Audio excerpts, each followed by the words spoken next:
I would like to start my speech today.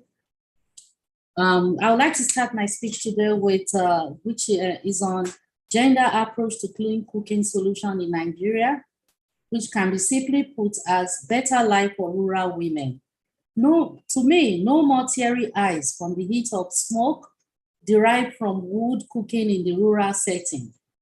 And we know most of the time our children and women are mostly responsible for cooking.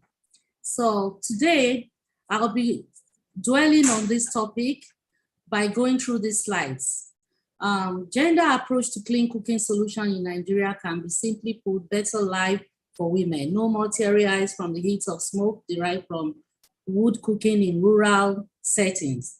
Unclean cooking methods affect 3.83 billion people in 71 countries, killing over 4 million annually, mostly women and children.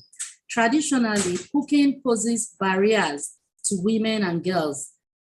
Equality, women and children use hours a week gathering fuel. Yes, women. Gathering fuel for cooking in developing countries. The time spent can be used in income generating activities, education, or creation. 4 billion people lack access to modern energy cooking services that are clean worldwide. Modern energy cooking solutions. Access to modern energy cooking solution is measured by the following. Cooking exposure, cooking stove efficiency, convenience, safety of primary cook stove, affordability, and fuel availability.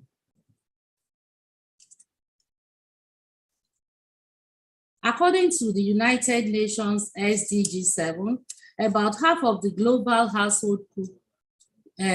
households cook, heat, and light their homes using dangerously polluting fuels and devices, with tragic consequences of about 4.3 million people who die each year from breathing smoke due to such fires, mostly women and children.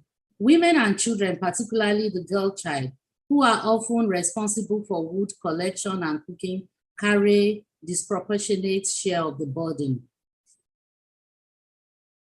The consequence of black carbon emissions and widespread human exposure to harmful air pollution impacts the environment negatively, creating additional work of cleanup for the women folk and causing health issues, including but not limited to lung cancer, coughing, other breathing complications, and death in the extreme cases.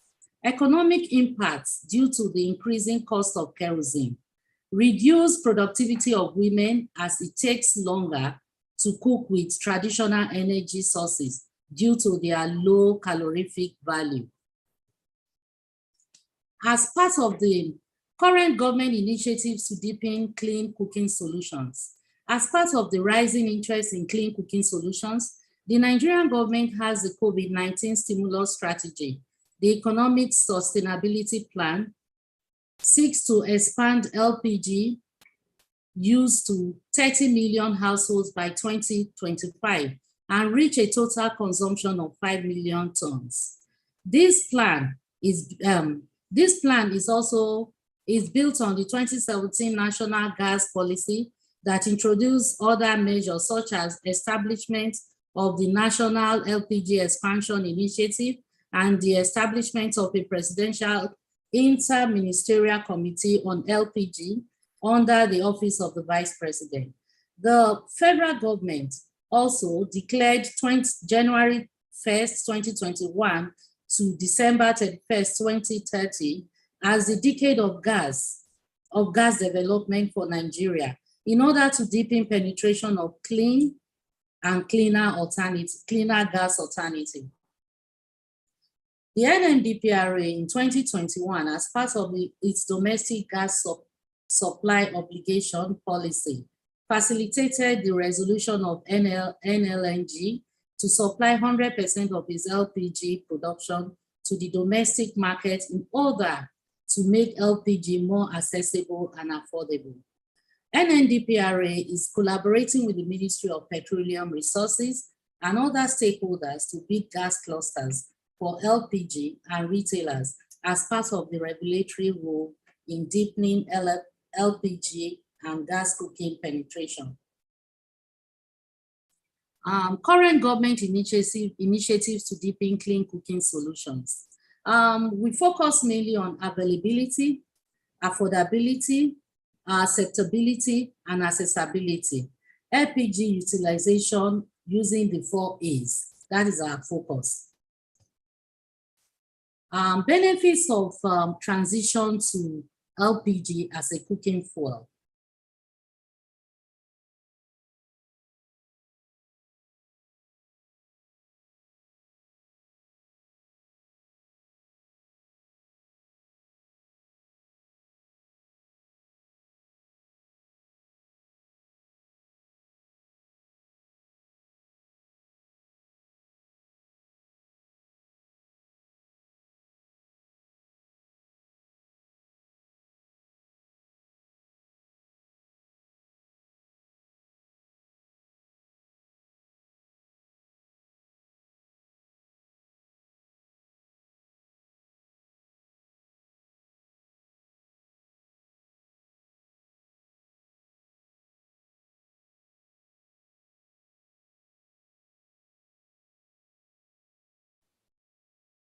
Oh, I guess you've lost her.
We sincerely apologize for that break in transmission. Of course, we just heard that Mrs. Rosalind Wilkie is trying to reconnect. So we kindly plead that you exercise a little bit of patience while she tries to reconnect. Thank you.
In conclusion, there is need for a scaled-up program that provides an energy transition that surpasses 1 million households per state.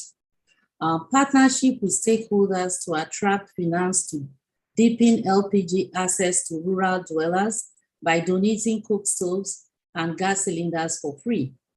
Regulatory agencies such as NMDPRA should increase the campaigns that promote clean cooking solutions, especially to rural communities where women are stuck with the traditional cooking cultures. Thank you.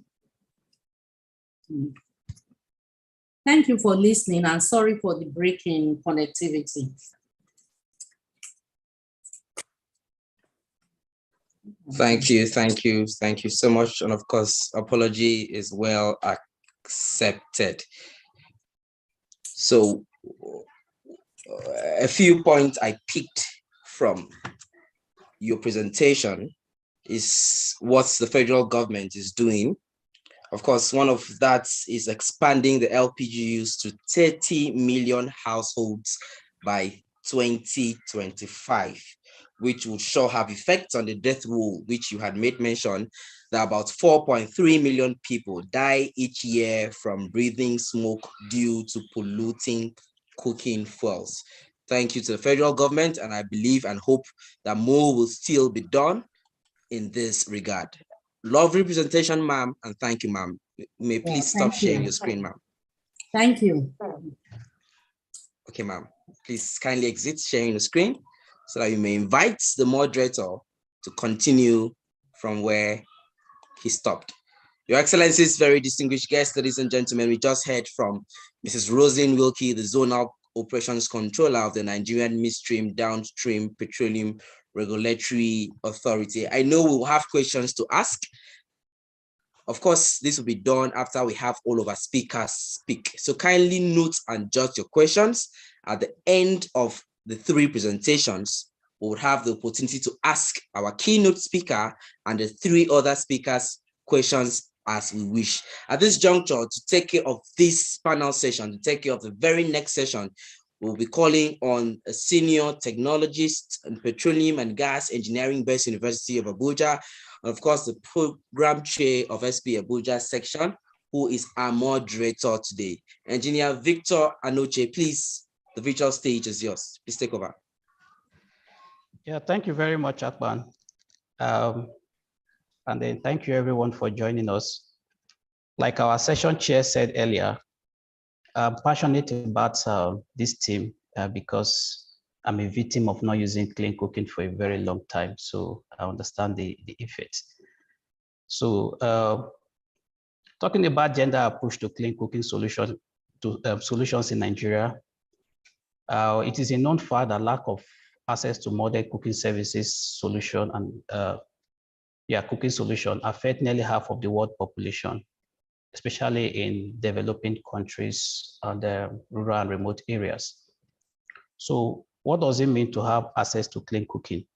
To have access to clean cooking means to have access to energy solution that is clean, efficient, convenient, affordable, available, and safe. And also the continued reliance on non-cooking solution or cooking practices has severe consequences on gender, especially women and young girls. That's the main reason why we are having this event today. And some of these impacts include health conditions associated with household air pollution, and also gender-based violence that is associated with gathering of firewood. And also there is an effect of time poverty. And by time poverty, I mean the time involved in cooking, the time involved in collection of the fuel, and all the hard labor involved in cooking. These are time that our women are supposed to be using for leisure activities and also to gainfully employed. So the effects of non-using clean cooking there are very many negative effects it has on our lives and on our environments. And according to the World Bank, inaction, that's the cost of inaction, is estimated to be about 2.4 trillion naira per annum. $2.4 trillion per annum. And so most of the effects are in the health, climate, and also gender. So we'll be inviting our speakers they will be doing short presentation of about 10 minutes each. And after that, we have opportunity to ask them some questions. So I'll first invite our first speaker for today. Permit me to invite our first speaker, Betty Ugonna. She's the Chief Innovation Officer of the Research, Technology, and Innovation Division of the NNPC. So Betty Ugonna is a top management executive with over 30 years of experience in Nigeria oil and gas industry, and a proven track record and expertise in the management of complex projects and leading multi-skilled teams to deliver superior business performance. She was appointed in March 2020 by the Nigerian president as the Pioneer Chief Innovation Officer of Research, Technology and Innovation Division of the Nigerian National Petroleum Company Limited. Betty is a fellow of the Chemical Society of Nigeria and the Institute of Chartered Chemists of Nigeria. Her most enduring legacy has been her work in the LPG adoption and penetration for Nigeria and Sub-Saharan Africa. She was globally recognized by the Women in LPG Network and of the World LPG Association in 2019 as a role model. Betty has a degree in industrial chemistry and postgraduate degrees in chemical engineering and business administration. She is Goldman EI certified emotional intelligence badged, and her ambition is to lead policy advocacy to place emotional intelligence in Nigeria's national basic education curriculum. She's a member of the Society of Petroleum Engineers and professionally certified in the field of innovation and is certified innovation professional. She has continued to dedicate her resources towards achieving aspiration of the Sustainable Development Goal 13, which is climate action, through her non-profit organization that she co-founded, Gas to Health Initiative, whose main objective is to create massive awareness and lead the education drive on the use of LPG and its safe usage across Nigeria, alongside the distribution of free LPG appliances to various households in Nigeria. She is the author of the best-selling book, Your Choice, Your Future, and Your Life, and the sequel, Preferred Above Your Peers. She recently published an LPG technical documentation on Who Cooks It Feels the Brunt and the Environment Feels the Heat. And most recently, her teenage-focused handbook titled, I Have a Voice. So welcoming our speaker to the virtual stage, let's welcome Betty Ugonna for her presentation. Madam Betty, please, the virtual stage is yours. Okay, thank you very much, Victor. Thank you, everyone. Please permit me to sit on the existing protocols. I want to truly appreciate everyone, especially the honor to be invited to speak in this wonderful forum. Madam Roslyn and Madam Amina have spoken so much about the topic, so I'm going to skip that. The importance of having clean energy, the disadvantages of using dangerous energy for cooking, the impact on health and environment, and other consequences, especially on our finances and economy as well. So I'm just going to go straight to the topic given to me, empowering women through clean energy.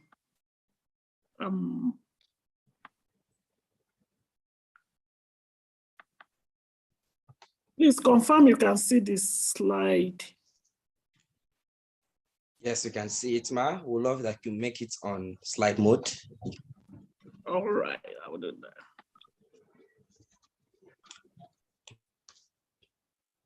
Okay. So let me just start with a story of the Solar Sisters. I don't know how many of us have heard about them.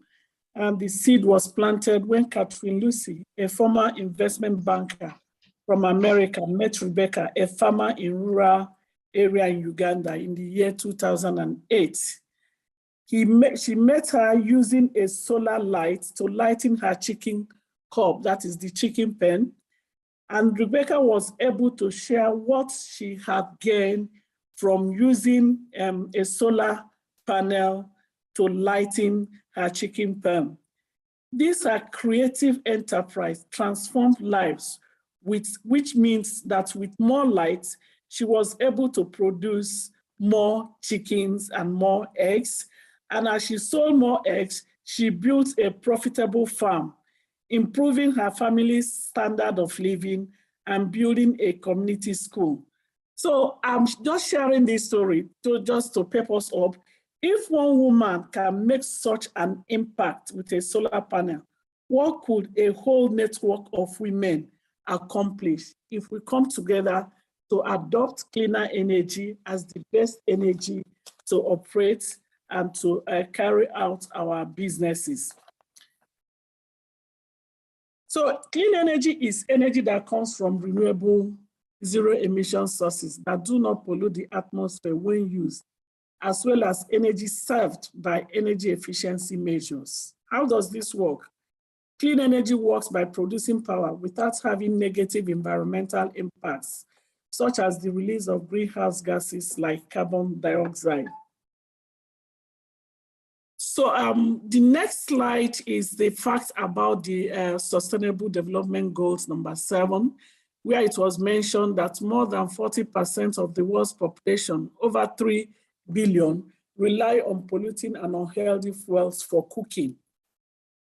Then expanding infrastructure and upgrading technology to provide clean and more efficient energy in all countries will encourage growth and help the environment. We're all aware of what globally is trending, which is energy transition. Most times we think that energy transition or energy access is only turning a bulb in the dark so that we have light. Though this is very, very important, it is also a very clean cooking technology that we all aspire to adopt. Clean water resources and technology that will bring global information to our fingertips as we carry on our businesses. So what does energy as a catalyst for women economic empowerment mean to each and every one of us as we transit into adoption of cleaner energy? Growing community of small-scale hospitality cooking businesses by escalating the impact of grassroots cooking in curbing carbon emission. It also means supporting the Nigerian women to tackle air pollution by indirectly regulating demand for the use of clean cooking solutions. Using social enlightenment programs to drive use of clean cooking solutions among women in Nigeria, such as using micro-business models to motivate individuals, women, and communities to have the opportunity to transform and improve their health and living conditions for the household, and then immediate environment by starting their own green ventures. For example, provision of affordable cooking solutions than biomass and kerosene in sub-Saharan Africa and other markets. It also means positioning women to lead the national gas utilization and LPG adoption strategy by expanding markets for LPG cooking stove for households both within the urban and rural areas. It means encouraging women financing in adoption of cooking solutions initiatives, like the Safe 80 Cook Stove program, which is already receiving carbon financing, and 2 eminent program of activities will be able to bring more cook stoves under carbon financing. This program can be accelerated within the increased participation of the grassroots.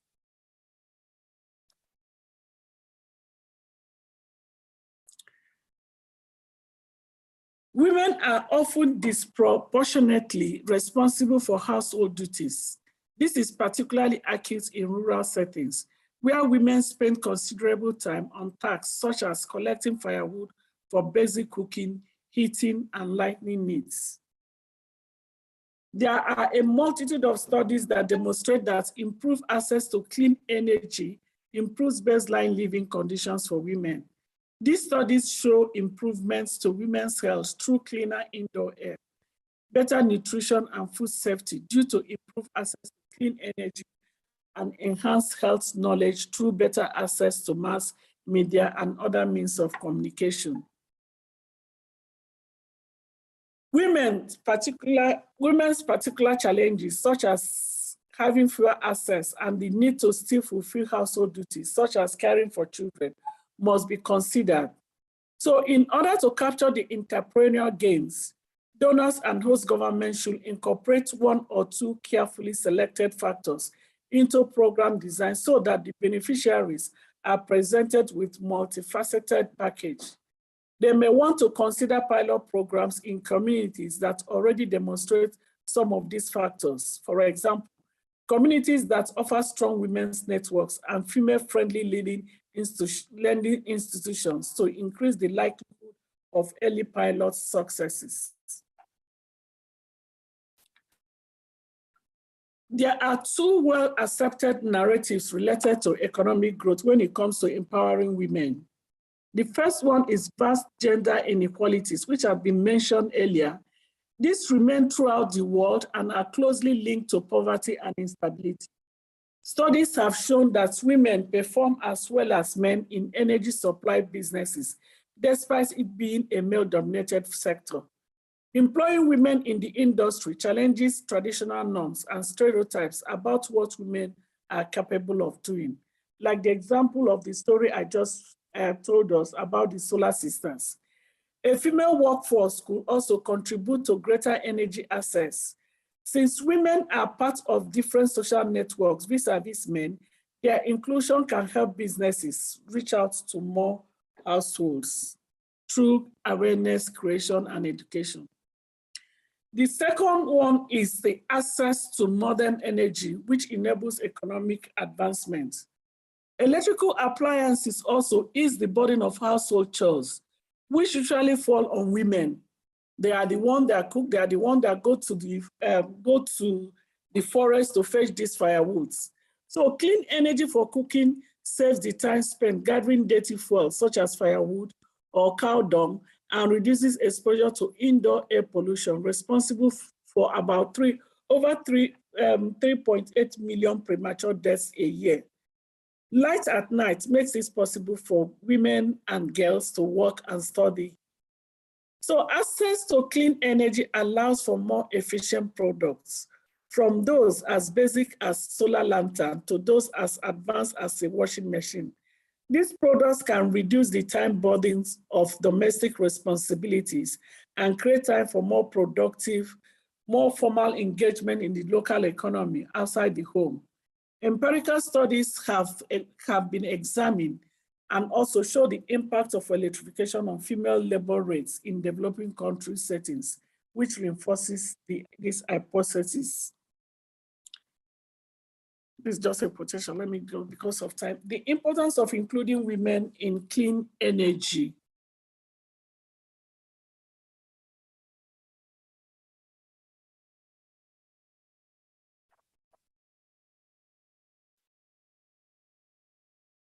Including women in clean energy has ample employment opportunities with a projected 29 million job opportunities by 2050. While this creates room for women within the workforce, yes, 68% of hires are still men. The World Economic Forum explains that empowering women in the industry and their communities will strengthen economic and social progress and support governments to deliver gender-balanced, sustainable energy for all and for all.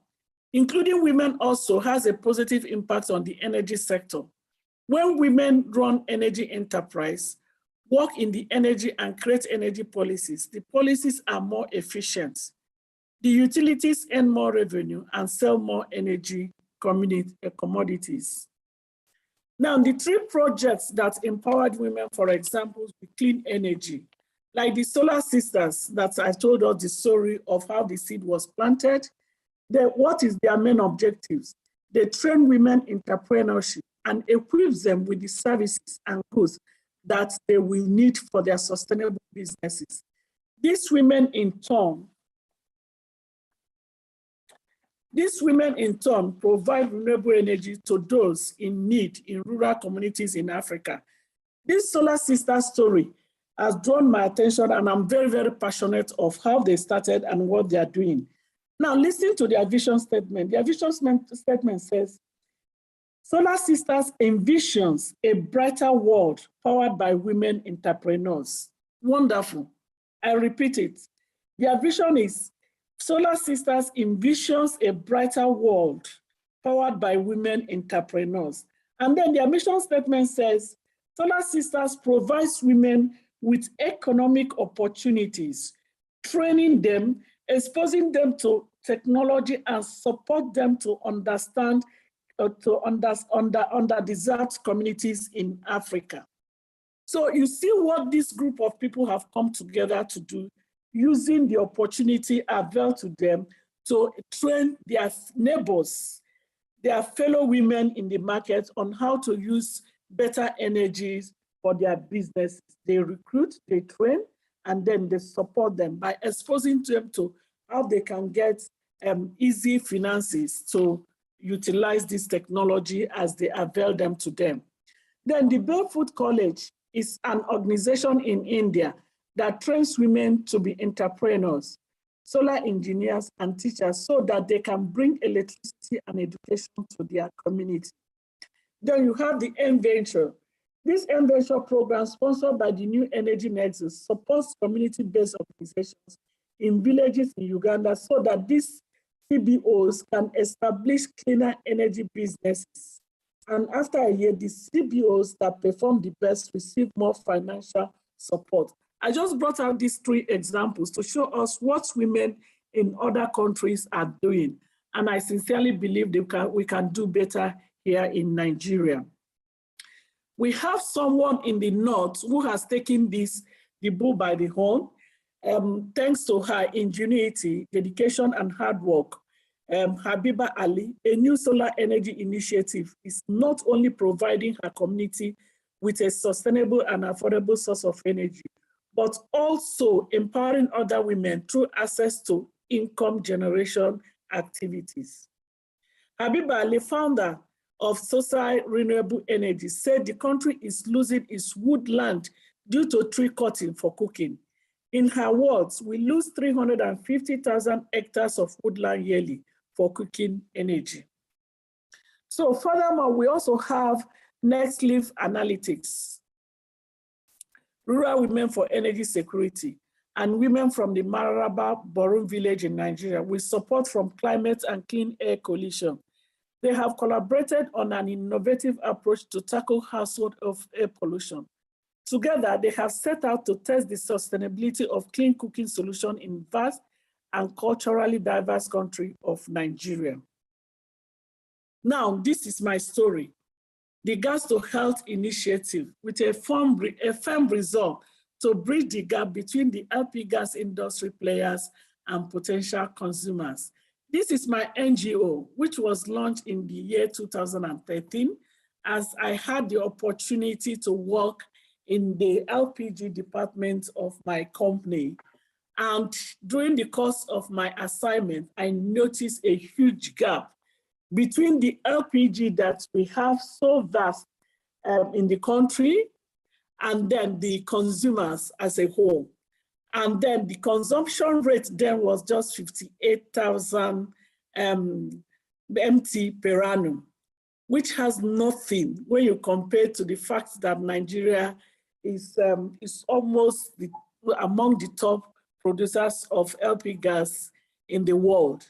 So I now set out, when I noticed the gap, that's one of the major reasons why this LPG is not being consumed, or why the LPG is not being adopted by majority of the citizenry, is because of lack of awareness, lack of education, fear of the product, because some see it as something that is very, very explosive.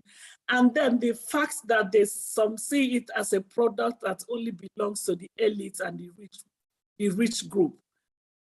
So the NGO Gas to Health Initiative was then formed in 2013. And this we have done through massive awareness creation by educating and sensitizing the public on the use of LP gas as the better energy for cooking, its benefits, empowering them with free cylinders and appliances. And as at the last count, we have empowered more than 5,000 women in Abuja and other states of the country. So this is a client call. If an NGO can do this, all the other women that are passionate about the impact of this dangerous fuel being used by our women to cook can come together and do a lot.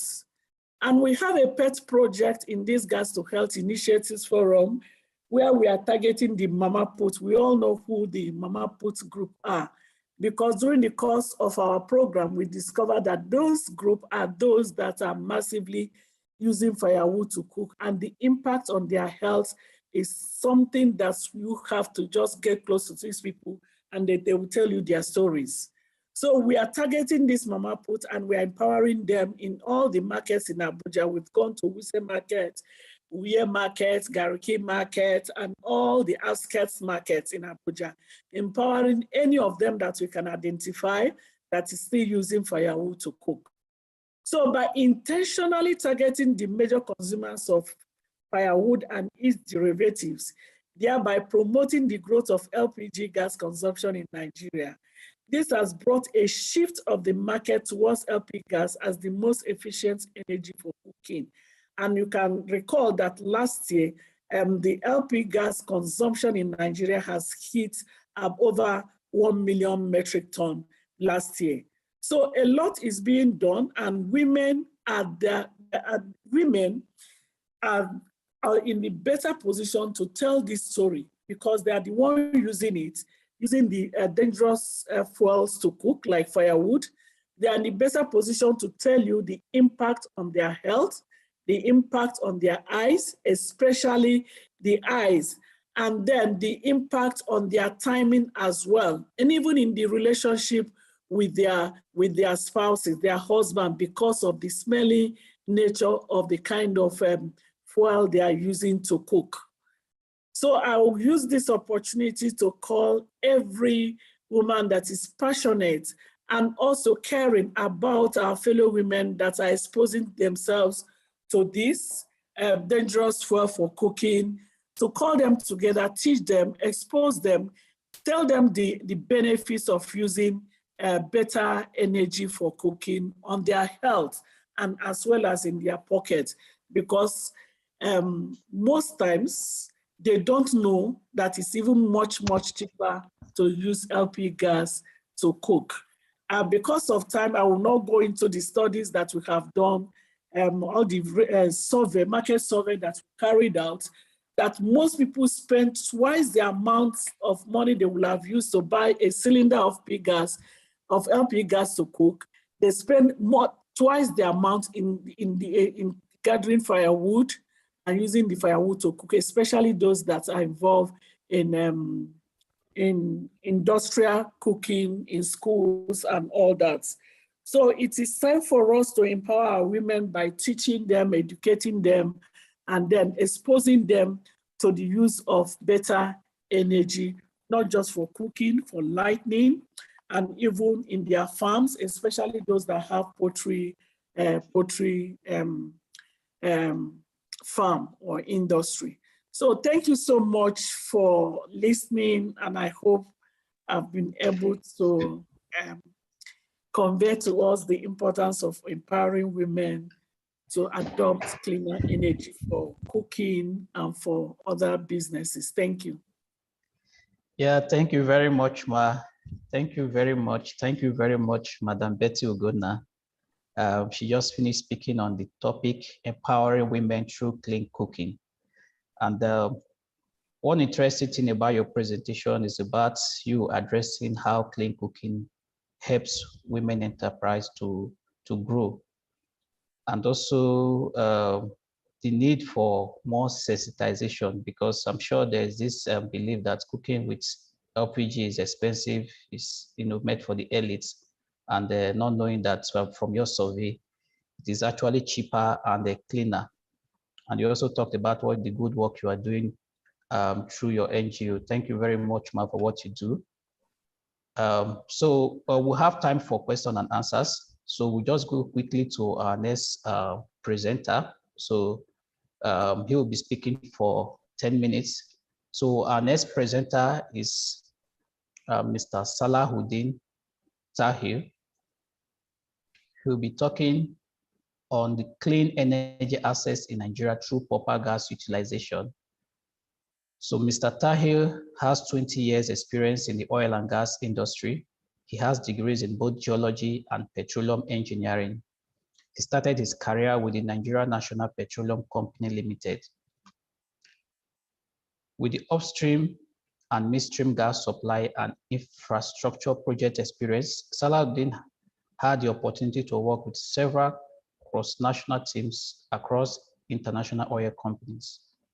He is currently the manager, planning and budget for the Nigerian Gas Company Limited, a subsidiary of the NNPC. As an active volunteer for SPE, Salahuddin has played local and international roles for the professional body. He is happily married with 4 children, 2 boys and 2 girls. So join me as we welcome Mr. Salahuddin Tahir for his presentation. Sir, the virtual stage is yours. Thank you very much, Victor. I would, sorry, I just share my screen.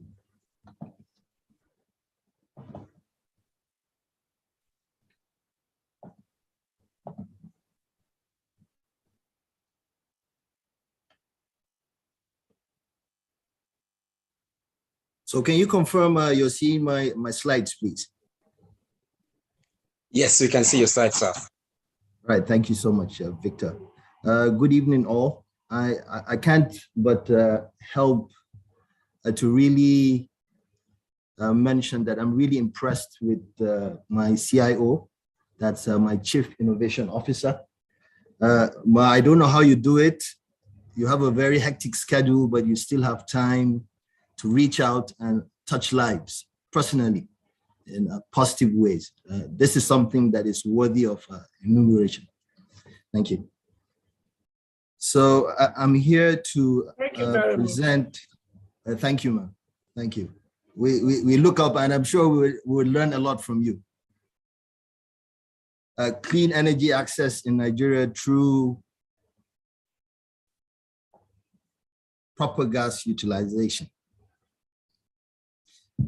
For the sake of time, I would quickly run through. I would take you through the gas potential in Nigeria, the LPG potential in Nigeria, and then we would look at the issues and opportunities that LPG presents. So gas, why gas? What's the hype about gas?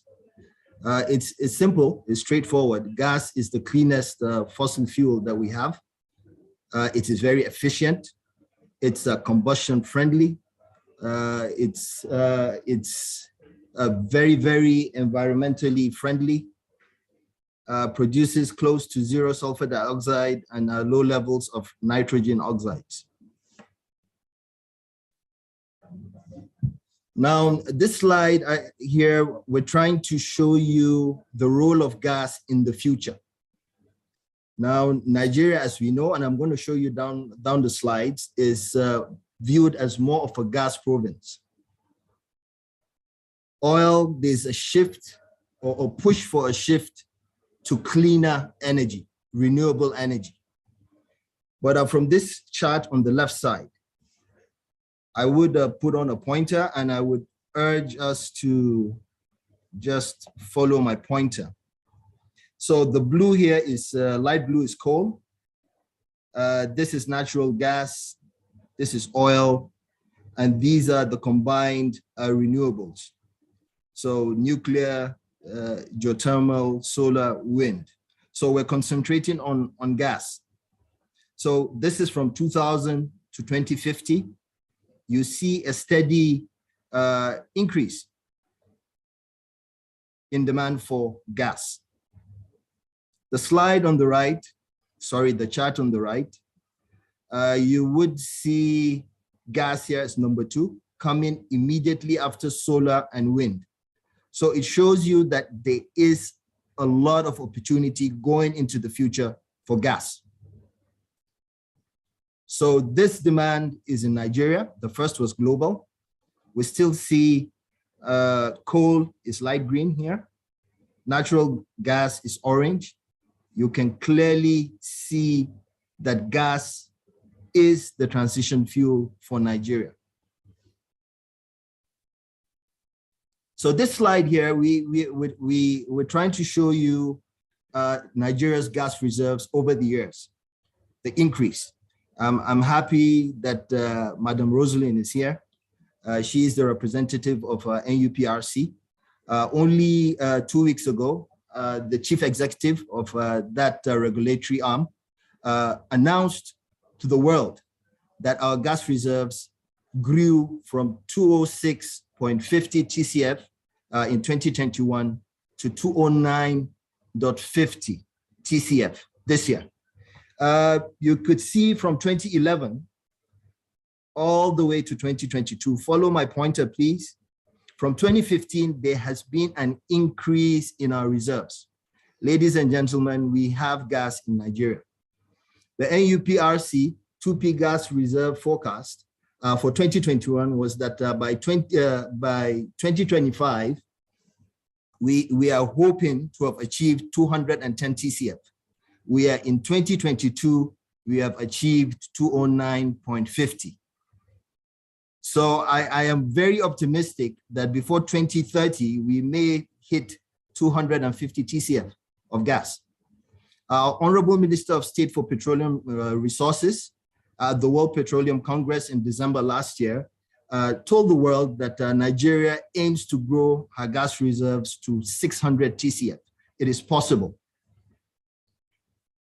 In all narratives, from the president down to the regulators, the GMD of NNPC, it is mentioned at every forum that gas is Nigeria's transition fuel towards moving to net zero target.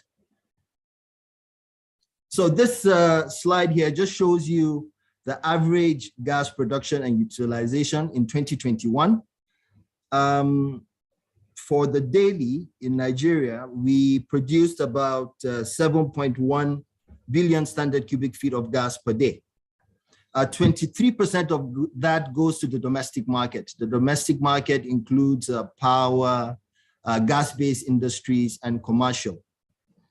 42% of it goes to export, majorly Nigerian LNG.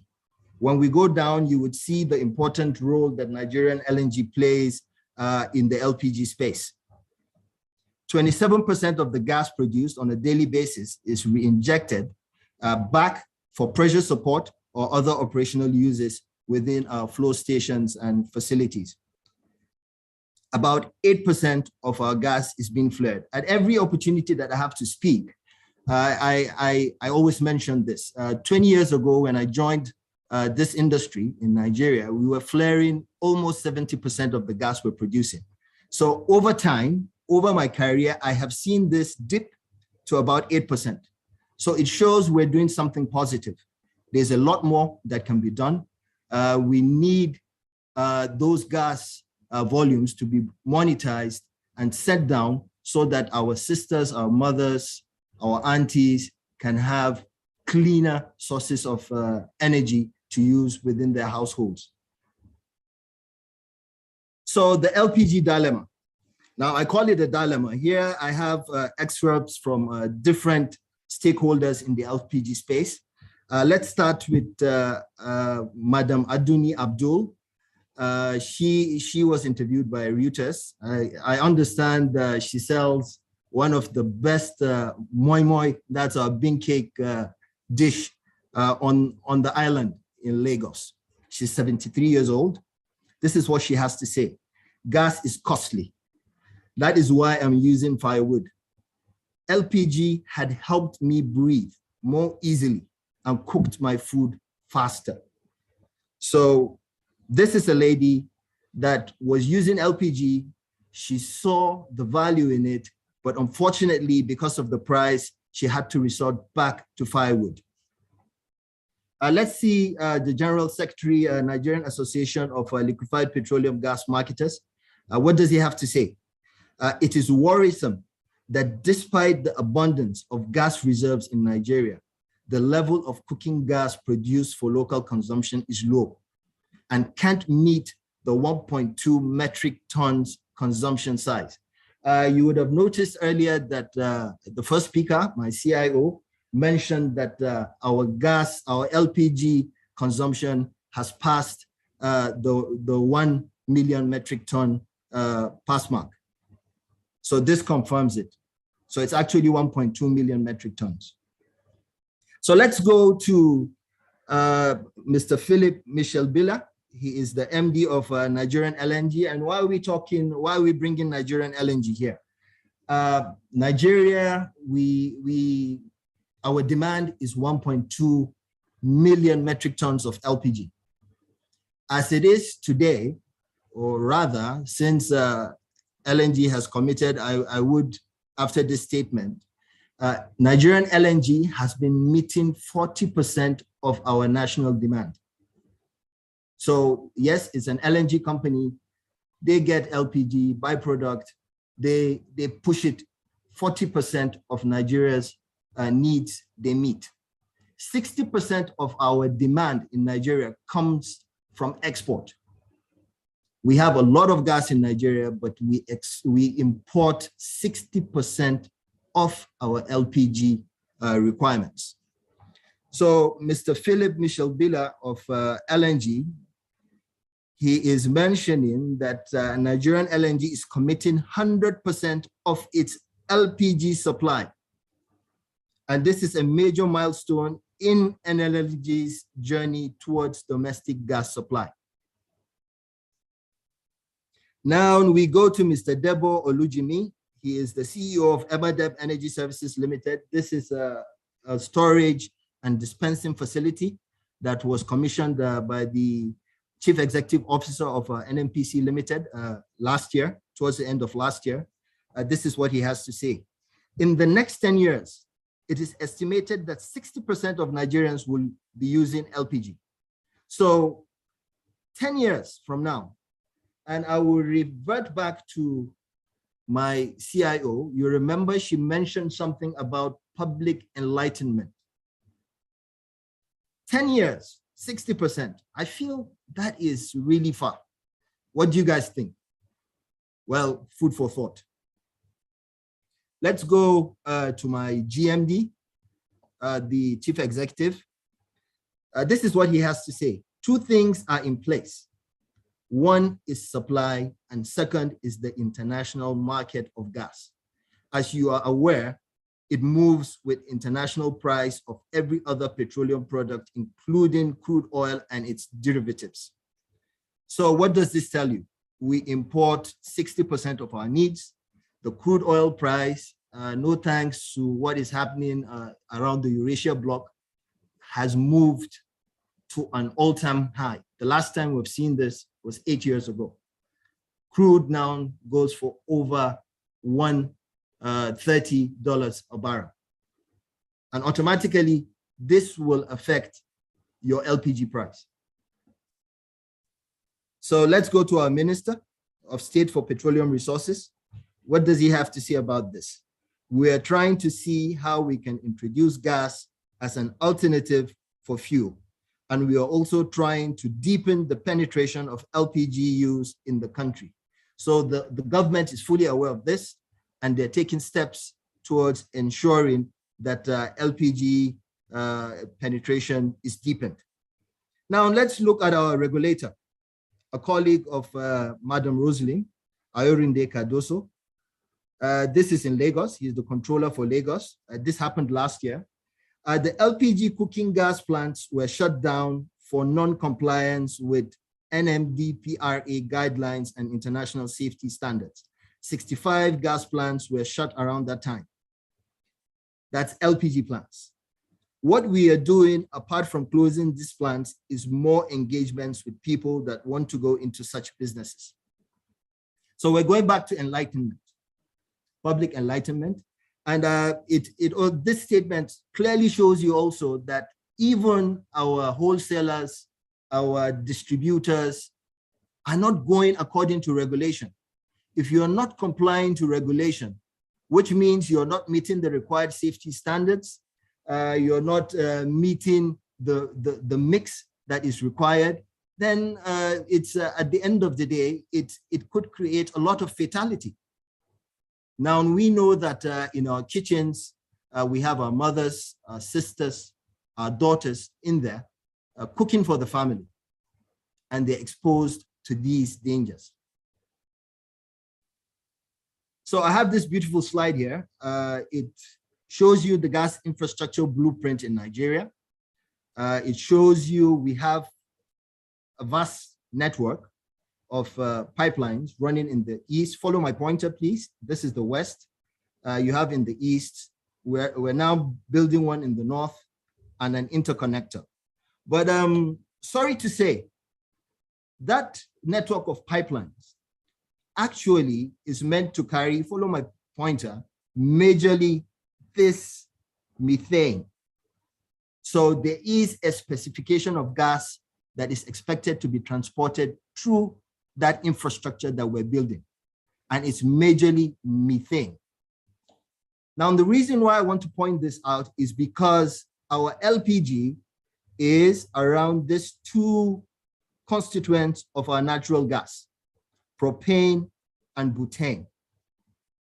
So if our infrastructure is to majorly move methane here, majorly move methane, then how about this? How do we get it across to the rural areas? So the LPG mix, I'm sure Madam Rosalind can testify to that, because it is very, very important. You can either have 100% propane, 60% propane, 40% butane mix, 35% propane, 65 butane. It is very, very important. That mix is very important because propane, more expensive than butane, but it is highly volatile.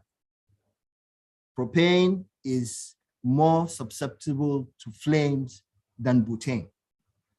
This is simply because of the boiling point temperature. You can see it's minus 42 degrees centigrade. Butane are -2.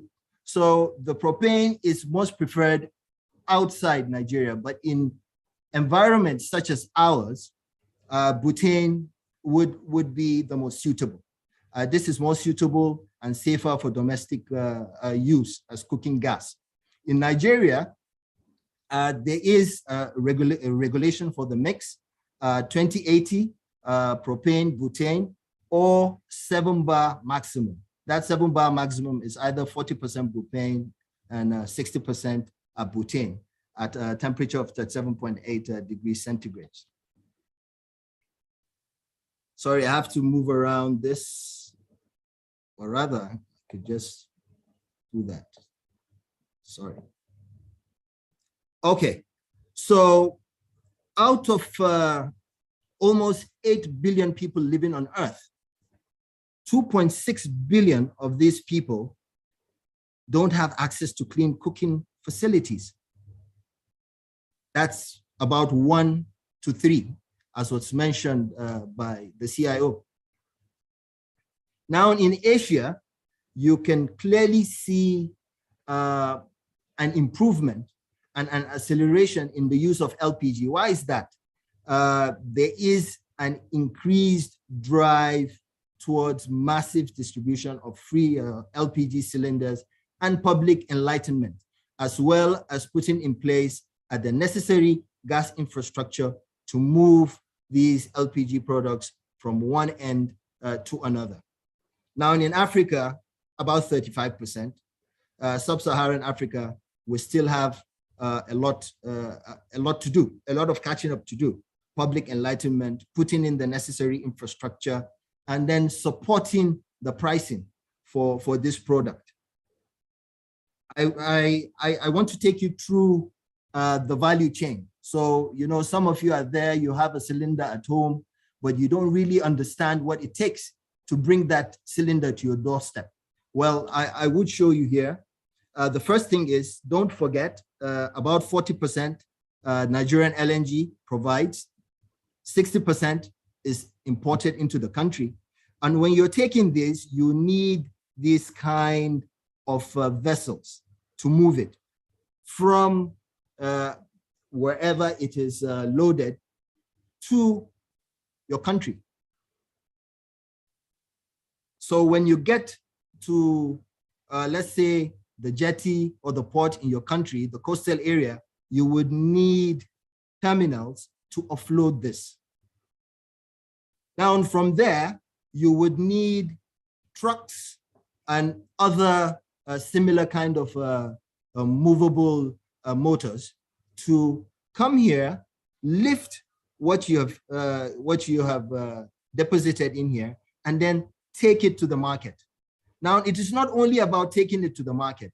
In the cities, yes, you have these storage, like I showed you an example, the Emadep. How about our villages? So it's not only about bringing it to the city. You bring it to the city, you need to get it to the villages. So you also need smaller micro distribution centers to do that. So you can actually see the chain. It gives you an idea of that chain. And I can tell you in Nigeria, well, we're moving towards that, but it is still a weak chain. So what is the government doing towards deepening the LPG penetration? A lot was mentioned. I know Madam Rosalind mentioned some of this. The National Gas Expansion Program, what is there? To make LPG the fuel of choice for cooking. About 250 billion naira has been provided by the central bank to stimulate investments in the gas value chain. Also, this is there to support the improvement of accessing private financing.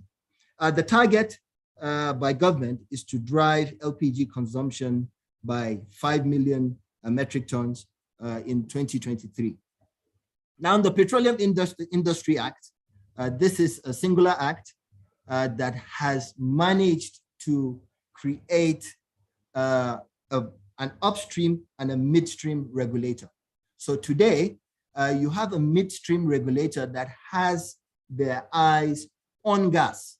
So everything about gas, they would monitor. So in the past, it was one regulator, upstream, midstream activities, but now you have a regulator that can focus on gas. This Industry Act also specifies a lot of required policies that would move into regulations for the penetration of gas and LPG. Within that, there is a midstream and downstream gas infrastructure fund for investors, people that want to access it. It is open. I'm sure as time goes by, in no time soon, we would understand how we would be able to access this fund. Only this month, at the Energy Summit that was just concluded, the minister announced the LPG Energy Fund. The federal government is in partnership with Afrexim. About 50 million USD is provided for people to access, just to deepen this LPG to our rural areas and within our cities. So 20 million cylinder injection scheme was also announced there, with the first phase of about 5 to 10 million LPG cylinders to be introduced within pilot states. So this is basically what Asia adopted, and you can actually see it is working in Asia. So it can work in Nigeria. So these are your major sources of cooking. You have the LPG cylinder here. You have your firewood, the normal firewood, and then you have your kerosene. These are pros and these are cons. It is very clear the LPG is cleaner, it burns more efficiently, it can be sent through pipes, it's easy to store, it emits less carbon. But then it causes suffocation. You know, if you're locked in a room, because one of the things that one has to do, the LPG, the propane, butane, hardly has a smell. So you have to put in an odorizer, just so that you can be warned on this. Once you smell it, it smells kind of like, it's here, you can see it, odorless, so an odorant should be added for quick detection. It's a smell like rotten cabbage, rotten eggs. You can easily know that your gas is leaking. So this is a major disadvantage of the LPG, but obviously the advantages outweigh the disadvantage. Well, for the firewood, it is your most cost-effective, obviously, because it is cheap. You can get it out there. You just pick your firewood. Yes, it's easily obtainable. It's economical, but then the disadvantages outweigh the advantage. It releases unburnt carbon particles into the atmosphere. This hurts your lungs. This brings about cancer and several other diseases. Produces carbon monoxide, releases carbon dioxide, leads to deforestation. Major issues.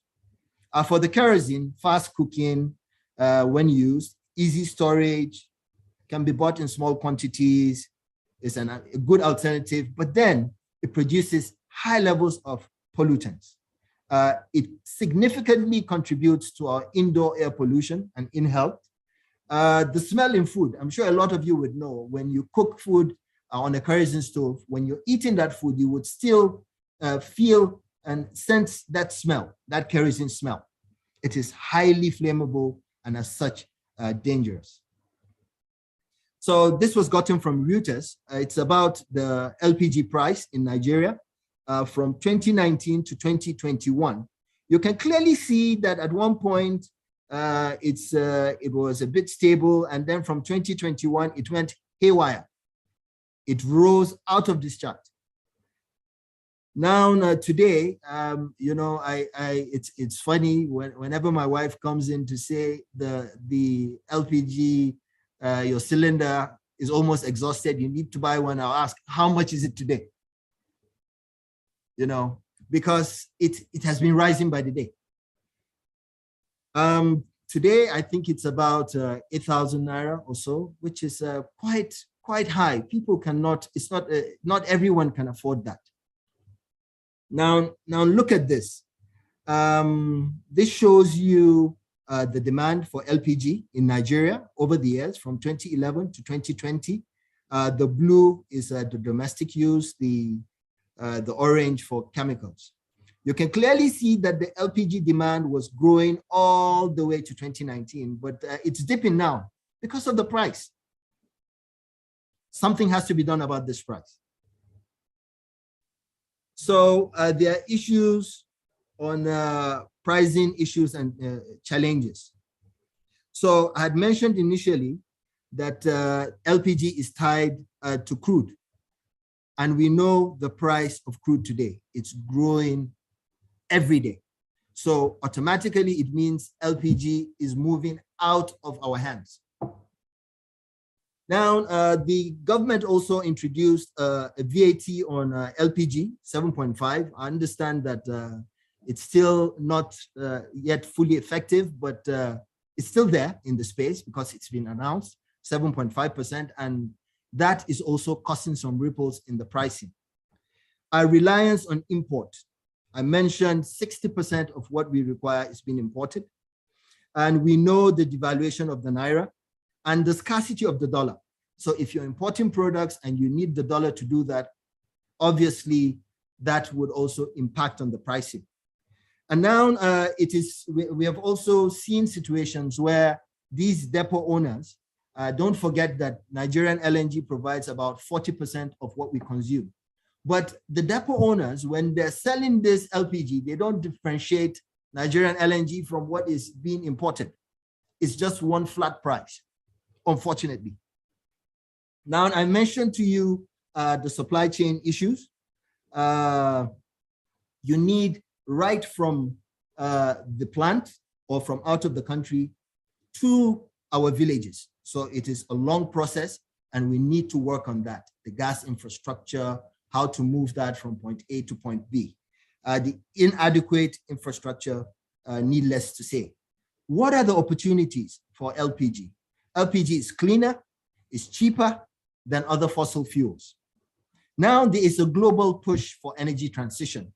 In Nigeria, we have gas, and we understand, we know that this gas is the key to moving to cleaner energy.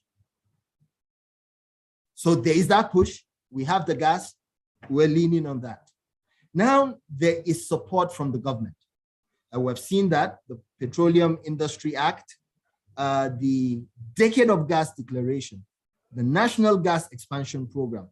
There is a lot that we can latch on. I'm sure the government is looking through, because it is very important. We have that resource and we need to get it there. We need to save our mothers, our daughters, our sisters, our wives. A green market. People would ask, what is a green market? Nigeria is a green market. I've mentioned to you that yes, we're putting gas infrastructure, but that infrastructure is for gas to power, gas to gas-based industries, for commercial purposes.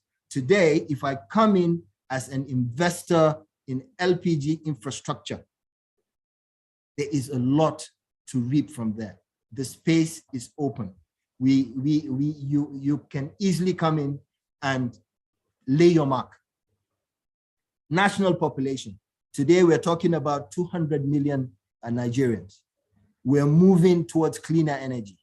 Can you imagine if every single household buys LPG cylinders at an affordable price? So with that, I think I've come to the end of the presentation. So Victor, you said that at the right time. Thank you very much. Okay. Yeah, thank you very much, sir. It's been a wonderful time listening to you. Mr. Tahi has been speaking on the topic, clean energy access in Nigeria through proper gas utilization. And during the course of his presentation, he talked about the gas and LPG potentials in Nigeria, the opportunities in the use of LPG to provide clean cooking fuel in Nigeria.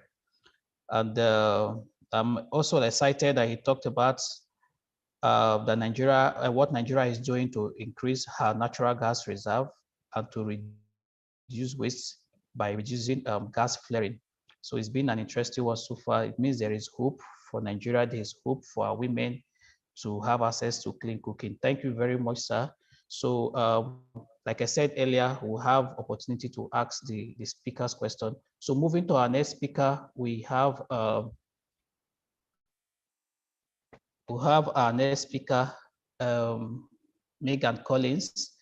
She will be the one giving our next presentation. So, excuse me. So Megan is a senior associate, gender demand policy at the Clean Cooking Alliance in the US.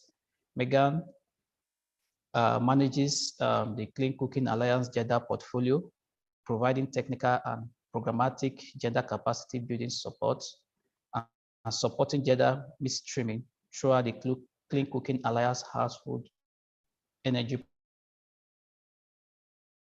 programs. Megan has studied and worked in the field of international development for the past 8 years with a focus on gender equality and its nexus within climate change, economic and potential empowerment, displaced settings, and productive health.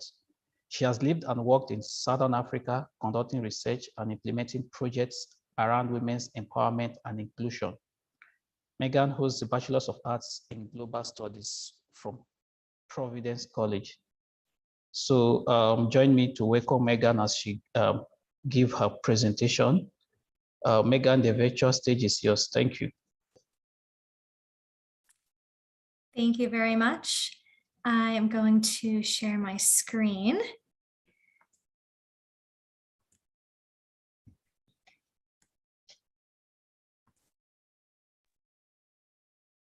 Can you all see my screen? Yes, we can. Great. Thank you so much. Thank you for having me today. Very happy to be here. Kudos to the speakers before me. Fantastic presentations. I definitely learned some things, and I'm sure everyone else did. So thank you again. I know we are running short on time, so let's dive right in. So as it's been said many times already in this presentation, but today 2.6 billion people are without access to modern cooking services. This comes at an unacceptable human, economic, and environmental cost. And as you could see, this causes 4 million premature deaths each year, costs 2.4 trillion annually to the world economy, emits 120 megatons of climate pollutions each year, and more than half of the global black carbon emissions come from household energy use. And in Nigeria alone, 175 million people, more than the number of people living in the UK, France, Portugal, and Belgium combined, rely on wood, charcoal, and other polluting varieties of biomass for fuel. Overall, 9 in every 10 Nigerians lack access to clean cooking. And on a global scale, the country comes only behind China and India in terms of the number of people living without access to clean cooking. But this is a problem that we could solve, and I think we have the solutions. So to make universal access a reality, we must increase the participation of women and integrate gender issues, not only to increase impacts for women and girls, but to increase effectiveness of solutions. Too often, women are viewed as victims of inadequate cooking facilities, but women are a key part of the clean cooking value chain, from producing and distributing products to entrepreneurship and executive leadership.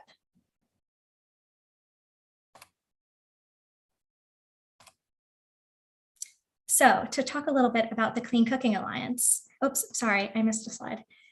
The solution. So the clean cooking sector needs to increase the leadership role of women and address gender issues more broadly to scale adoption. The sector presents opportunities for women to make their mark across the growing ecosystem, and we must rapidly scale opportunities for women to formally participate in the sector as providers and decision makers instead of merely as users. Their involvement as employees and entrepreneurs helps businesses thrive, and bringing women to the forefront of the global energy transition is essential for ensuring no one is left behind. Closing the wide commitment and investment gap will require a sustained, well-coordinated effort that harnesses strengths and resources from a broad range of public and private actors and channels significant funding to the sectors. It also allows them to be behavior change leaders. Their agency as household decision makers and consumers should not be underestimated, as well as their involvement as employees and entrepreneurs that help businesses thrive. Women's participation across the value chain is essential to ensure that no one is left behind. So now diving into a little bit about the Clean Cooking Alliance. The Clean Cooking Alliance works with a global network of partners to build a dynamic, inclusive, and financially sustainable industry with the goal of achieving universal access to clean cooking by 2030. This will lead to improved health, reduced climate and environmental impacts, empowered women, and improved livelihoods. Since CCA was founded in 2010, more than 400 million people have gained access to clean cooking fuels and technologies, with more than 4.6 million lives saved from harmful health impacts attributed to household air pollution. However, while the pace of access has more than doubled over the past decade, progress remains far too slow. Changing the way families cook their food each day will slow climate change, drive gender equality, reduce poverty, and provide enormous health benefits. Quite simply, there can be no just energy transition without universal access to clean cooking and without women at the forefront. To address this challenge, CCA is committed to advancing the professional, talent, and business trajectory of women entrepreneurs and employees in the sector, widening the space for applying a gender lens across interventions, and strengthening the evidence on how clean cooking improves women's lives. So with this, CCA strives to support women employees and entrepreneurs. For example, next slide. CCA's Women in Clean Cooking WIC mentorship program launched in 2020 and supports women across Africa and Asia, connecting senior professionals to serve as mentors and deliver a positive impact to make to more junior women in the sustainable energy sector. Our last cohort paired 30 young career women with seasoned mentors to support professional and personal development and foster strategic thinking and innovation. Last year, during our 2020 to 2021 cohort, we had 2 participants from Nigeria. We've just launched the call for applications for this next cohort, which will be double in size to serve 60 mentees. And we highly encourage Nigerian women to apply that fit this criteria. And I will send along the call for application link after, so you all could send throughout your channels. Furthermore, our Clean Cooking Venture Catalyst program provides a broad range of specialized support to selected companies, solidifying their commercial viability, enhancing their investment readiness, and facilitating access to growth capital. We are currently working with nearly 40 companies in 14 countries to provide grants and technical assistance, and are expanding our program into Nigeria this year. As part of this work, we offer a gender smart advisory support, which provides tools and resources to clean energy companies to increase profitability and deliver an even greater social impact by focusing on the role gender plays in business. Bringing women to the forefront for the global energy transition is essential to achieving universal access to clean cooking and ensuring no one is left behind. And it's also good for business. According to Acumen, by having women in leadership positions, energy companies gain insights into the preferences of female customers, which can translate into greater business. And according to Harvard Business Review, companies with greater employee diversity out-innovate and outperform others. And lastly, companies with a larger share of women in senior roles have a significantly higher return on assets. So all in all, CCA is dedicated to ensuring that women are included as decision makers throughout all levels of engagement. As the energy sector is one of the least diverse sectors, the least gender diverse sectors, it is vital to close the gap as women are the drivers of innovation and sustainable solutions. We must unlock the agency of women as solution makers to a sustainable clean energy future. Thank you.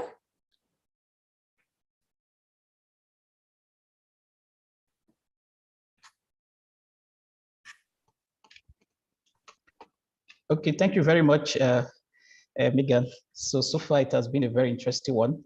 Megan has been talking about gender approach in energy policy and programs. And one interesting thing you said is 9 in every 10 Nigerians lack access to clean cooking. Probably most of us don't know that we don't have access to clean cooking.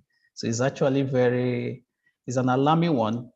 And there's this tool used by the World Bank, the multi-tier framework approach to assess, to know whether you actually have access to clean cooking or not. So I think it's very important. Maybe we can have a section, so that we can be trained on that. So thank you very much. And also you talked about that you also said that women shouldn't just be users. I think this is very, very important. So they should also be involved in the policy. They should be policy makers, and they should also be entrepreneurs, because it's very important. They are the ones that are directly affected. So they will, they will contribute in innovations, in clean cooking, in the clean cooking solution. And for your women mentorship program, I'm a man. I would have loved to attend, but but it seems it's only open for women. So maybe you can also arrange a mentorship for men who are interested, in supporting women. So thank you very much. So we'll just go quickly to the question and answer sections. Although I've been having serious network challenge, so I might not be able to access some of the chats. So I think we'll give opportunity to our audience to unmute, since I may not be able to get some of the question. But from my own end, I would like to ask each of the speakers one question each before we go to the audience. So, but before then, I would like the speakers to on their video. Let me see if I can be able to on mine. So I'm actually, I connected from my mobile device because of the challenge I have with my network. So, so I have questions for the speakers. So first is to our keynote speaker. So I'd like to ask her these questions. Okay, I just have one question for her. So ma'am, I don't know if you can hear me. So this question is to our keynote speaker, Mrs. Roslyn Wiki. So and the question is, with the rise in the price of LPG and the general economic situation in Nigeria, how can women access clean cooking solution? Thank you so much, Victor. Can you hear me? Yes, I can hear you. Yeah, yes. I can hear you. Like you saw during my presentation, I talked about the expansion process. We have the project. We have the project 774, which is refilling plants in every local government. By that, I believe we are bringing LPG closer to the rural women. Also, there's this expansion program that has to do with the cluster gas plants. And in Abuja here, we have about 6 clusters. And we have these micro distribution centers, area. And we have 6 in Abuja. We have in Gwarimpa, Garki, in zone 3. And as you can tell, a regulator licenses. We also encourage marketers or resellers to get their licenses and help them with the establishment of their businesses. So the categories D is one that we have introduced lately, and categories D is for LPG gas that is below 5 kg. And the license, as a regulator, I'll talk to you in my own field. The licenses, to acquire the license, you just pay 5,000 Naira and we process your license for you. We also encourage resellers to have add-ons. Add-ons are from 5 kg to 10 kg. You pay 10,000 Naira for your license. And then for the plants, we just, the marketers pay as low as 50,000 Naira for opening of plants. So what I'm trying to say here that to reach out to the lowest person out there, this expansion process will get us to have gas plants more rapidly in Nigeria as a whole. It will take LPG plants, gas plants, closer to the users. So that's all I can say. And there are also banks like Fidelity Bank and some federal government projects. Fidelity just launched a facility called the Heart Facility to assist SMEs. So you can also assist women to get access those funds to be able to establish their own little businesses in this area. So that's all I can say for now. Thank you so much for asking me these questions. Okay, thank you very much. Okay, my next question is to Mr. Tahir. Mr. Tahir, it is known that there's a link between energy, poverty, and gender. So how can gas help to address these challenges? Because you said that LPG price is tied to oil price, so I don't know what is happening in the world. So how can we use gas to to, to solve this problem of energy, poverty, and gender? Thank you. Thank you very much, Victor. You see, gas is a stimulant. Why would I call gas a stimulant? Basically, gas is a driver for industrial growth. So industrial growth in the sense that you have power plants. I mentioned in my presentation, power plants. Now, the gas we produce in Nigeria, about for domestic, anyway, about almost 60% of that goes to power generation. So think about it. If you have steady power supply in Nigeria today, what changes would you experience? I'll give you an example. There is a community around where Total operations OML 58. If I remember correctly, it's called Ogi or so. I was there a couple of years back.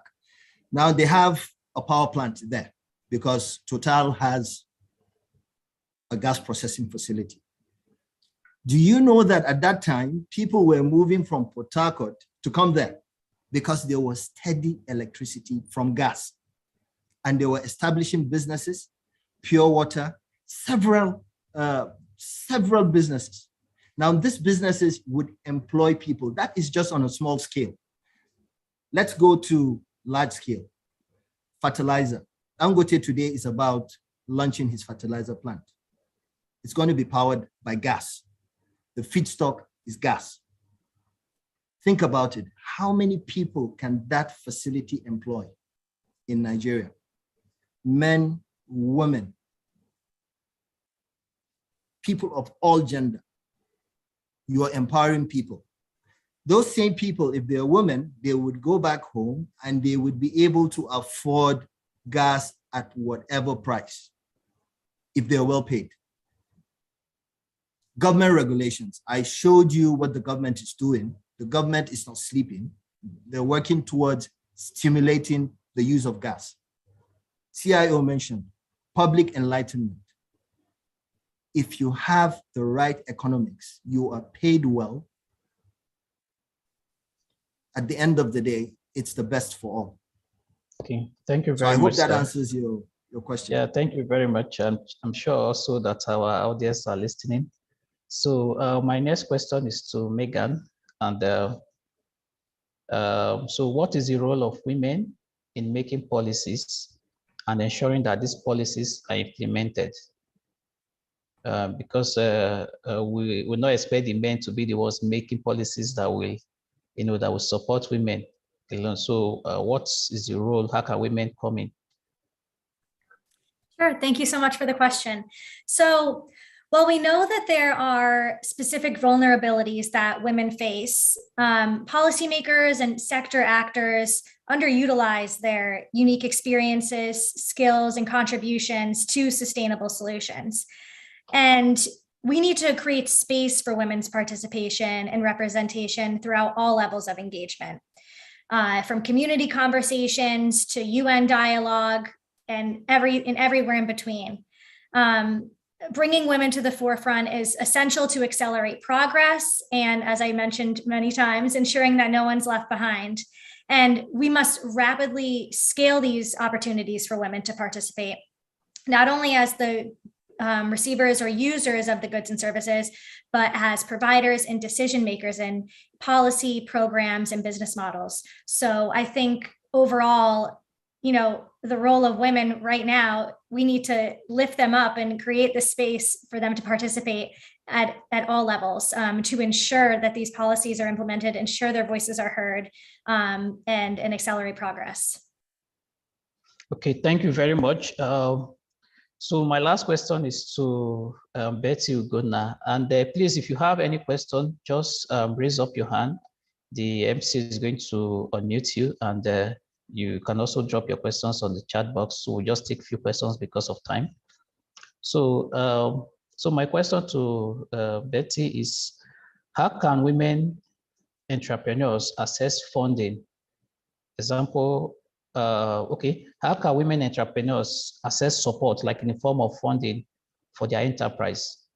What are the valuable, or what are the opportunities or the options for people that wants to go into business that support clean cooking? Thank you very much, Victor. Assessing fund for their enterprise in order to utilize available cleaner energy for their businesses is purely the prerogative of the government, which the government has to make this available and make the funding available. And also not just making it available, it must be accessible by the women that are interested in this business.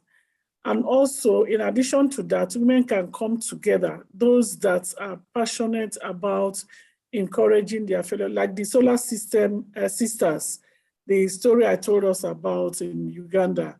What they did was to come together and then approach the government to raise funds to empower women to come to assist themselves in getting access to cleaner energy, not just for lighting, but for all their other businesses that they are doing. So the funding can be gotten when the policies gets women involved in whatever when government gets women involved in the policies to encourage them to use cleaner energy for their businesses. Okay, thank you very much, Ma. That's all from my end. So please, if you have any question, you can unmute your mic and ask your question. I'm not sure I can see any hands. Yeah, good evening. Yeah. Good evening. Good evening. Okay, Session please. chief.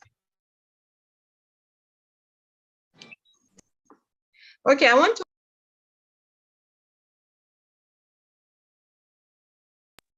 I don't know why it keeps muting me.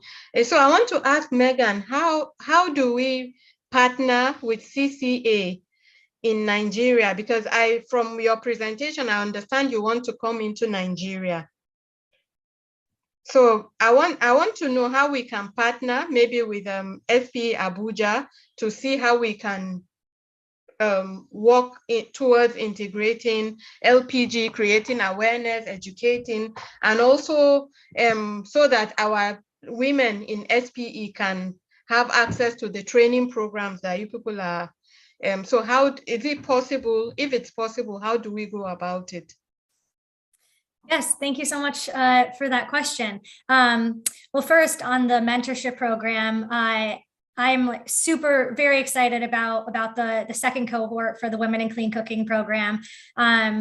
It's a passion of mine. The first cohort went really, really well, and I'm really excited to be able to double the amount of participants. And I did drop the link, so I highly encourage you all to spread throughout your networks for women to apply. And as far as partnership, let's connect offline. I'd be happy to set up a call with myself and a few of my colleagues to talk about collaboration. So yeah, why don't we do that? Because I'm sure we have a lot to talk about. Yeah, sounds good to me. Thank you. We'll reach out. Yeah, thank you very much. Thank you. Yes, yes. So thank you, session chair. So I don't know if we have any other questions from the audience. Is there any other question? I'm trying to check. I thought I saw some question, but yeah, since Madam Betty is speaking, but your mic is muted. So we also give the speakers opportunities to also make one or two contributions. So, but it seems we are not having questions. So any other question from the audience before we move to the speakers? Is there any other question? You can unmute your mic and speak.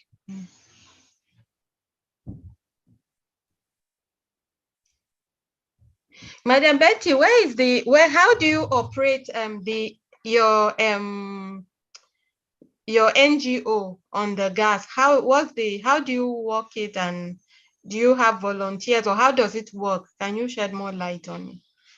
Okay, thank you very much, Amina. The Gas to Health initiative, like I stated earlier, was born out of passion when I noticed a gap during my tenure as the manager LPG sales in my company, that the major gap, or one of the factors impeding the growth and adoption of LPG, was awareness and education. So we launched that NGO to sensitize the populace.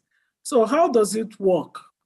Initially, when I started it, I approached some of the marketers to sort of let them know that there is need to create massive awareness on the use of LPG because of what the answers I got from the survey that I carried out. And I remember vividly, majority of them were like, if we contribute, or if we start participating with you or partnering with you to create this awareness, how are we sure that the people will come to our own plant to buy the gas from? And most of them declined. And like I said earlier, because of the passion, because I have noticed that if the people are aware of the benefits, which Tahil clearly explained the benefits of utilizing the LPG instead of the dangerous fossil fuels for cooking, they will key into it and they will buy it. So what we started doing with my partners was to use our mega resources, our own resources. So initially what we did was to just buy empty cylinders and then distributed. We launched it here in Abuja, 150 cylinders, which we gave out freely. And then we went back after 1 month to survey, sort of to get feedback from the beneficiaries. And almost 80% of them said, Madam, thank you, you gave us the cylinder. But when we went to the market to buy the stove, it was so expensive. So some of them were actually sincere. We sold the cylinders because we could not afford to buy the stove to use the cylinders with. And we felt so bad. So we went back to the drawing board. We now said, okay, instead of giving maybe 100 cylinders, let's reduce it to 50, but make it a complete package. So we launched again in Abuja here. We went to Western markets and surveyed the market women. We got about 250 women together. And at that point, we approached Oando and some Oando Matrix, Energy, MOB, and then some other interested big marketers. And we told them what we are doing. And they offered to sponsor that particular launching. So we were able to get 250 LPG cylinders with appliances ranging from the hose, the regulator, and the double gas cooker and single gas burner as well, depending on the magnitude of the business of the beneficiary. So we invited them. And one thing that we do since that 2013 when we launched that till date, we have never experienced any incidents from the beneficiaries because we incorporated training and education in the program. We train for 2 days. We have flyers that we have developed or published, which we have translated into 4 major languages. So if you don't understand Hausa, the safety precautions to take before you light your gas, how you store it, where to store it, how to handle the cylinder, and then how to teach your household, all the members of your household, how to notice the gas smell. Like Tahil said, the gas is being odorized for this particular purpose because it's very, very volatile. So once you smell it, so we teach, so in that pamphlet that we prepared and have translated into Igbo language, Pidgin English, if you cannot speak or understand English very well, in Yoruba, and then Hausa. So we carry out the training for every outing that we plan to go to. We carry out the training and then educate people before we do distribute. Thank you very much. Yes. And so Victor, just sorry for taking this time.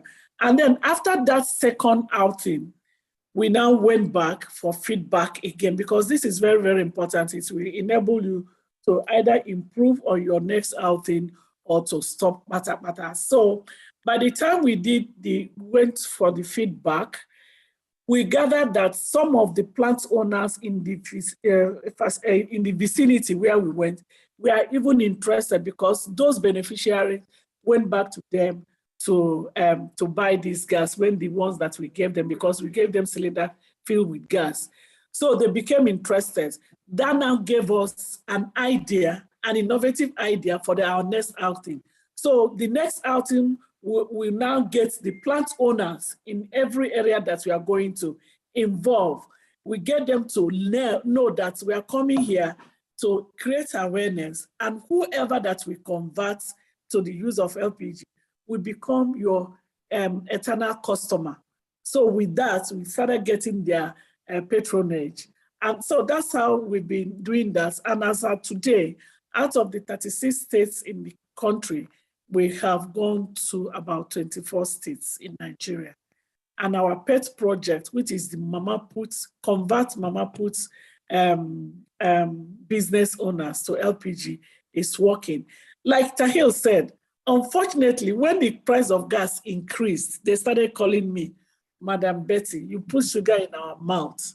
And now we're about to spit it out because we cannot afford to buy the gas. It's so, it's hurt me so much.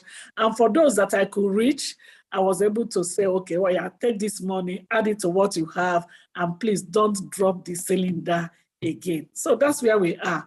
And we are praying that very soon the price of gas will come down, and about the over 5,000 cylinders and appliances we have distributed will not be dumped again.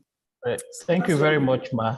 Personally, I think this challenge is something that we can solve in Nigeria, because we have huge gas reserve, and if we decide to utilize our gas, domestically, I don't think we can resolve most of this problem, because we have gas, and if we are processing our gas, I don't think the price of oil or the price of gas in the international market will have much effect on us, since we are just like our crude oil in refining. So I think it's something that we need to work on, so that because definitely it is so obvious, if you cannot buy, you have to go and look for whatever is cheaper. And by the time you are looking for what is cheaper, you will not even think of whether it is clean or not. So you just want to survive. So it's very important.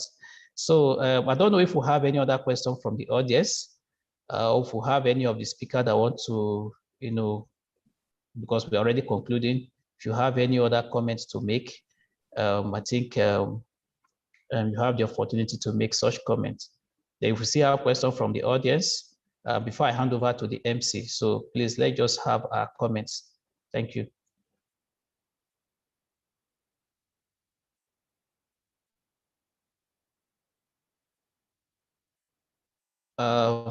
It seems we don't have any other comment, and our time is fast spent. So at this time, I want to hand over to the MC to take care of the rest agenda on our program. Akbar. Okay, thank you, Victor, for the amazing moderation. I feel we should give him some virtual applaud. Thank you so much. And of course, to all of our speakers, thank you so much, Megan Collins. Thank you so much, Rosalind Wilkie. Thank you so much, Engineer Salahuddin Tahi. Thank you so much, Mrs. Betty Ogona. We thank you and we appreciate you for your time today. Switching gears immediately, would like to round up this event. And of course, we have several participants who would like to, at this juncture, call that you join the Society of Petroleum Engineers. There are so many benefits of being a professional member of the SPE: discounted events registration, subscription on the Journal of Petroleum Technology, discount on SPE papers in the One Petrol Library, and of course, amazing events like this. For those that join this event today, you have the opportunity of being a member of the Cooking Alliance cohort, the mentorship program Megan had just revealed to us today. These are the benefits of being a part of the SPE, where you have access to information. So should you want to be a member of SPE for the Nigeria Council, that's Spe Abuja section, the membership renewal is on the screen. And of course, new membership is also on the screen. All you do is call our membership chair on the number you can see on the screen. Of course, you can follow us on all of our social media platforms, from Facebook to LinkedIn to Instagram, and all of our past webinars, all of our past events are live on YouTube, including this one. You can always go back and refresh your memory. Spe Abuja section info@gmail.com is our official email address, where you can always message us or send information to us, and we would respond appropriately.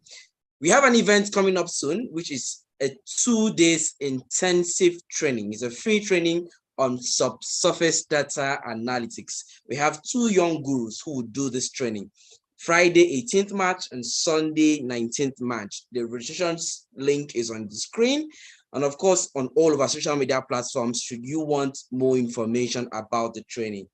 At this juncture, would like to end this event by having a closing remark by Safina Maman, who is with the PAU of the NMDPRA. Safina Maman would like to have you have the closing remark now. Thank you, ma'am.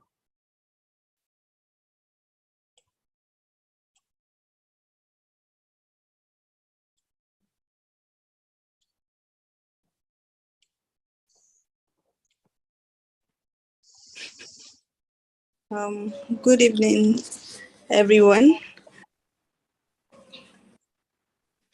Sorry, I'm not in a convenient place to open my camera.